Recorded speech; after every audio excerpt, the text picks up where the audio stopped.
Yung may water. Tapos play mo yan.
Hmm?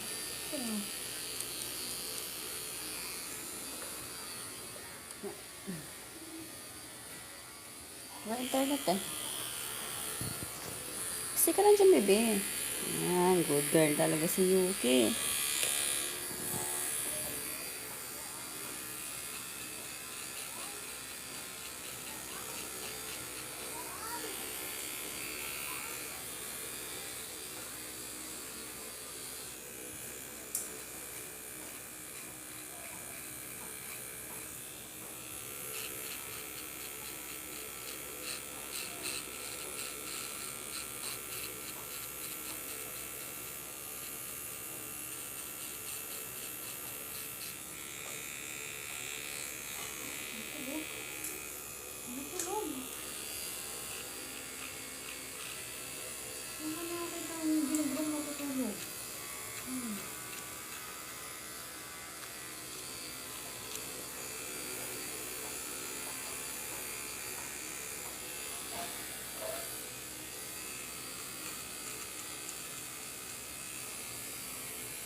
Ayun, natutulog oh. Ginagrom, natutulog. Grabe naman yan oh.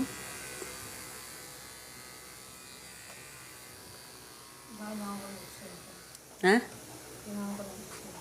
Tiyan mo, natutulog oh. Hindi ko kailangan ko na-extend ko.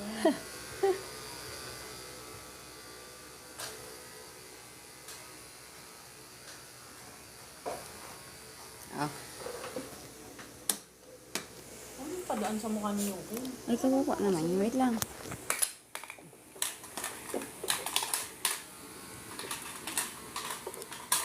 Oh, ayan ka oh.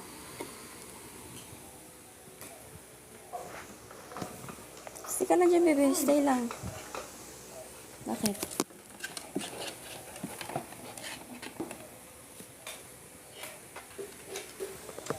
Bakit hindi na to nag-play?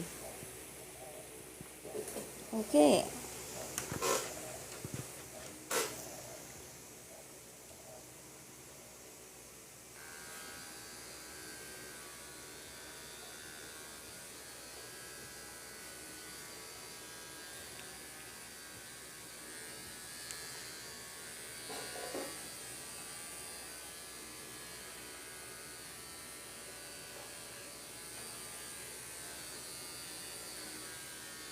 Kaya pala eh.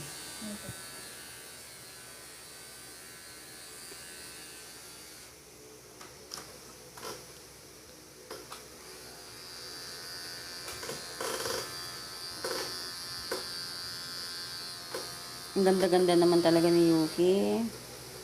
Sobrang ganda niya, oh. Sobrang ganda ni Yuki.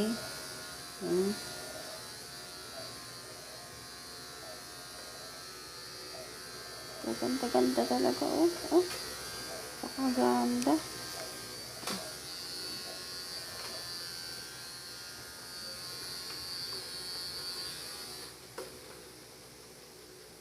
Parang puro bin itong nasa list ni.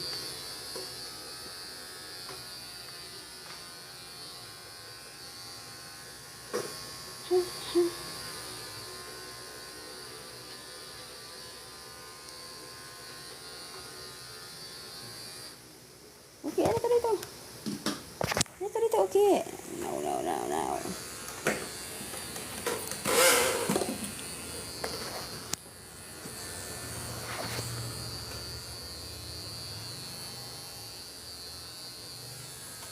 Ayan po yung isa, natutulog na po.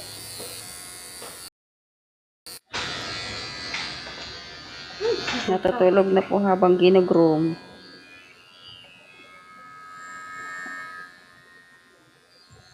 Natutulog po siya. Tingnan niyo po yung mata niya, oh, natutulog.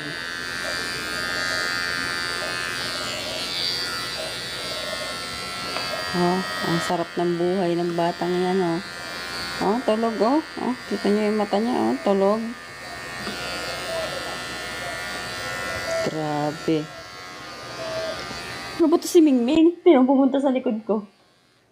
Ano yun? Kapansin. Okay.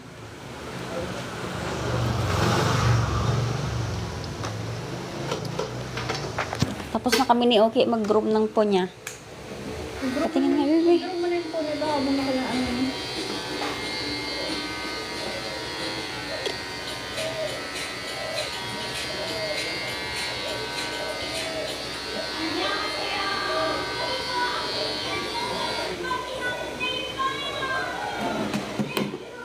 Tayo ka nga doon. Tayo ka doon.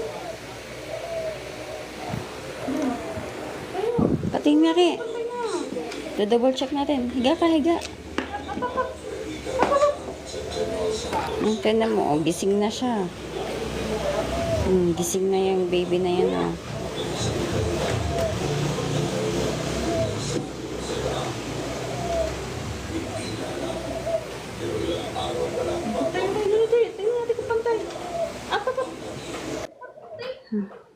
Patingin nga, Ki. Hindi pa tayo tapos dun sa isa, eh. Yeah.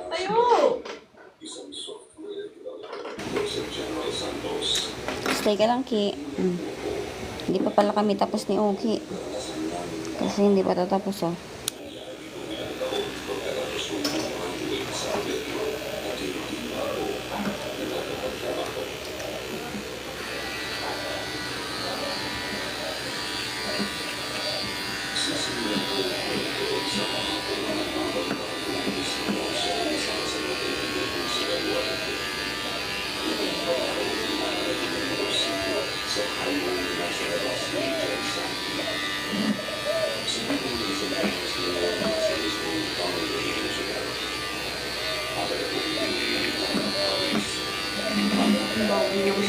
Huwag ka muna kayo.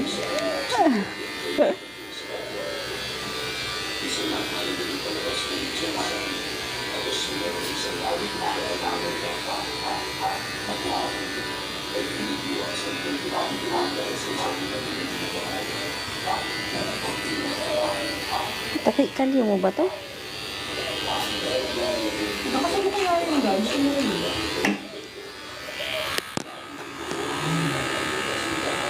At agad ko pinakiusap na gusto kong makita si Edward. Diba ko din? Pinayagan naman po nila ako, Sir Jupiter, pagkakas sinabihan nila kung hindi pa ito nakakapagsalita na maayos. Napakalala raw kasi ng damang niya sa ulo at mukha. Tapos maliba ang bahay puno sa kuwang. Sabi ng mga doktor para hindi lang daw simpleng natumba ang motor ng binata, kundi talagang nakipit ito sa kung saan. Pagkapasok ko sa kanyang kwarto ay nakita kong kasing naman ang kaibigan ko. Pero nasa kawalan ng kanyang tingin. Hindi nga kanya ako napansin kagad. Tsaka na niya ako nilong nang tinapit ko siya sa balikat.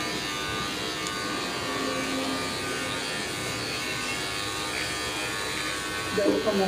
Bakit Edward? Ano ba nangyari sa'yo? Isa ang ayaw mo. Isa, oh.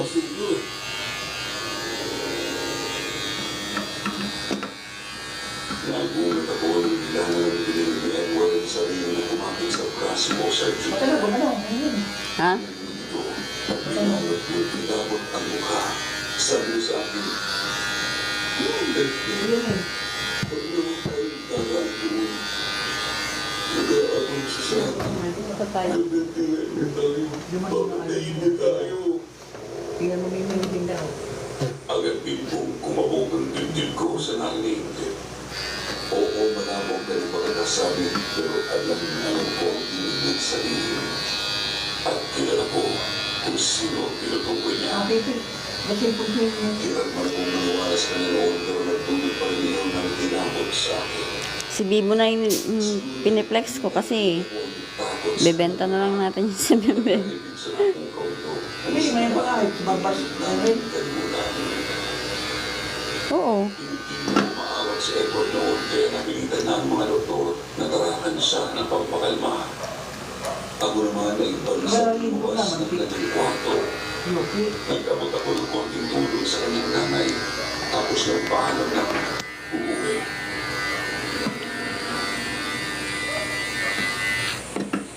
Ma'am, hindi ko makita kung pantay. Ayaw mo tumayo na maayos. Kaya, Tawagan niyo lang po ako kung may update na sa kalagayan ng at, Edward. Pwede rin po ninyo akong ang tapat mo talaga.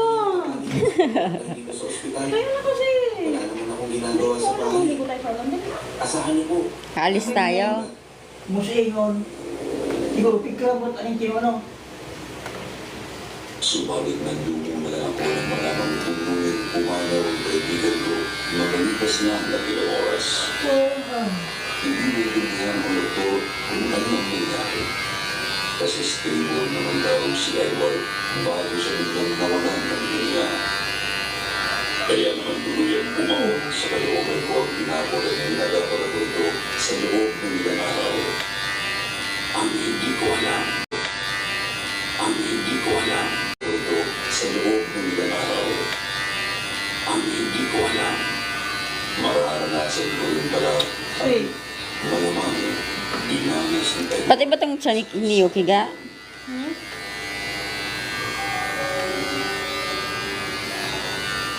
Hindi. Anak, samahan mo ako. Pupunta tayo kay Nandito tanong mo. Be. Ikaw ang magmamalayan. Ayun na, dali na. Ah, Up na, Bem, up. Kaya ng braso ko eh. Sa susunod na rin mo ang alis natin.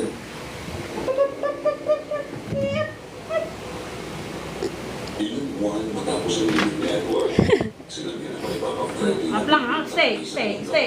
na si Tito Dano doon sa Cagayan de Oro. Sinubukan ko tumanggi. Ito nga, hindi nga to tamad eh. Oh. Ayaw ko na talaga. Tamad yan. Ito, hindi to tamad si Yuki. Iwasan kong kalsada palabas ng syudad. Okay, hindi ka tamad mo kaya. Walang oras pa ang biyahe.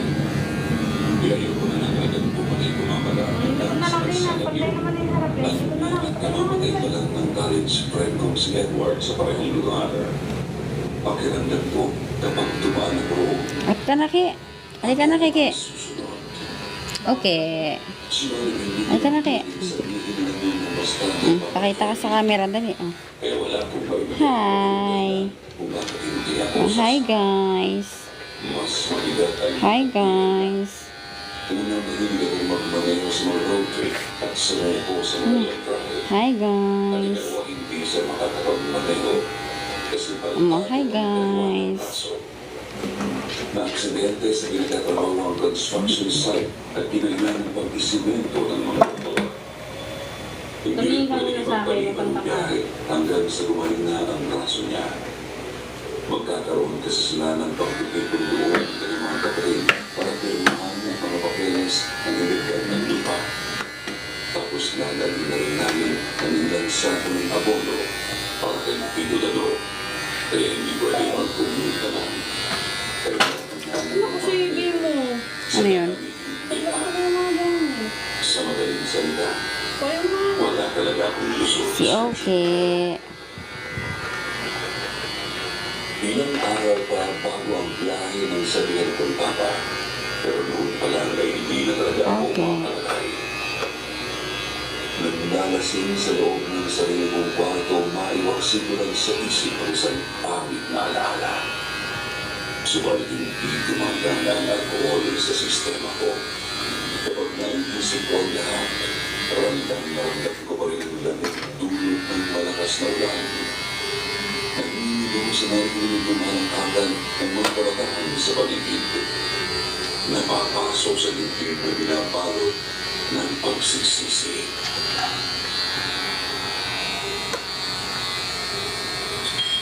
Diyos ko, sana gumagawa ako ng makalimot. Pagod na ako. Gusto ko nang magpahinga.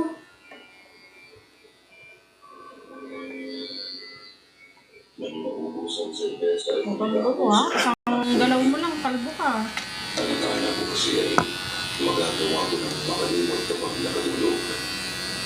Pero hindi pala. Mas isa pa